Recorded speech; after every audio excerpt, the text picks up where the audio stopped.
अध्याय 1 कुरुक्षेत्र के युद्ध स्थल में सैन्य निरीक्षण। धृतराष्ट्र उवाच धर्मक्षेत्रे कुरुक्षेत्रे समवेतायुत्सवः मामकाः पांडवाश्चैव किं कुर्वत संजय।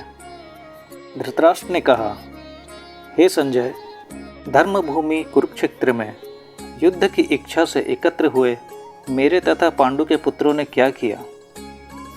तात्पर्य: भगवत गीता एक बहुपठित आस्तिक विज्ञान है जो गीता महात्म्य में सार रूप में दिया हुआ है। इसमें यह उल्लेख है कि मनुष्य को चाहिए कि वह श्री कृष्ण के भक्त की सहायता से संवीक्षण करते हुए भगवत गीता का अध्ययन करे और स्वार्थ प्रेरित व्याख्याओं के बिना उसे समझने का प्रयास करे। अर्जुन ने जिस प्रकार से साक्षात भगवान कृष्ण से गीता सुनी और उसका उपदेश ग्रहण किया, इस प्रकार की स्पष्ट अनुभूति का उदाहरण भगवत गीता में ही है। यदि उसी गुरु परंपरा से निजी स्वार्थ से प्रेरित हुए बिना किसी को भगवत गीता समझने का सौभाग्य प्राप्त हो, तो वह समस्त वैदिक ज्ञान तथा विश्व के समस्त शास्त्रों के अध्ययन को भी पीछे छोड़ सकता है। पाठक को भगवत गीता में न केवल अन्य शास्त्रों की सारी बातें मिलेंगी, अपितु ऐसी बातें भी मिलेंगी जो अन्यत्र कहीं उपलब्ध नहीं हैं। यही गीता का विशिष्ट मानदंड है। स्वयं भगवान श्री कृष्ण द्वारा साक्षात उच्चरित होने के कारण यह पूर्ण आस्तिक विज्ञान है।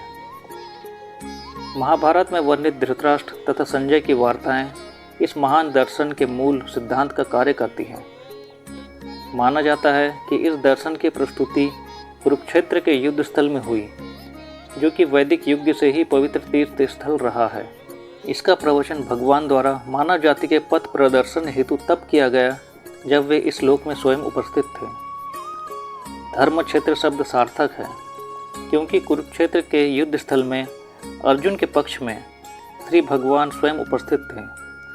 कौरवों का पिता धृतराष्ट्र अपने पुत्रों की विजय की संभावना के विषय में अत्यधिक संदिग्ध था। अतः इसी संदेह के कारण उसने अपने सचिव संजय से पूछा कि उन्होंने क्या किया। वह आश्वस्त था कि उसके पुत्र तथा उसके छोटे भाई पांडु के पुत्र कुरुक्षेत्र की युद्ध भूमि में निर्णयात्मक संग्राम के लिए एकत्र हुए हैं।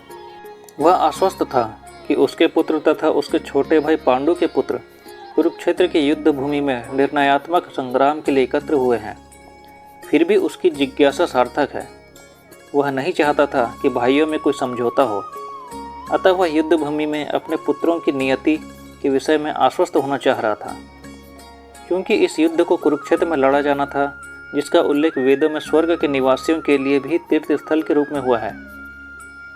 अतः धृतराष्ट्र अत्यंत भयभीत था कि इस पवित्र स्थल का युद्ध के परिणाम पर ना जाने कैसा प्रभाव पड़े। उसे भली भांति ज्ञात था कि इसका प्रभाव अर्जुन तथा पांडु के अन्य पुत्रों पर अत्यंत अनुकूल पड़ेगा, क्योंकि वे स्वभाव से वे सभी पुण्यात्मा थे। संजय श्री व्यास का शिष्य था, अतः उनकी कृपा से संजय धृतराष्ट्र के कक्ष में बैठे बैठे कुरुक्षेत्र के युद्ध स्थल का दर्शन कर सकता था।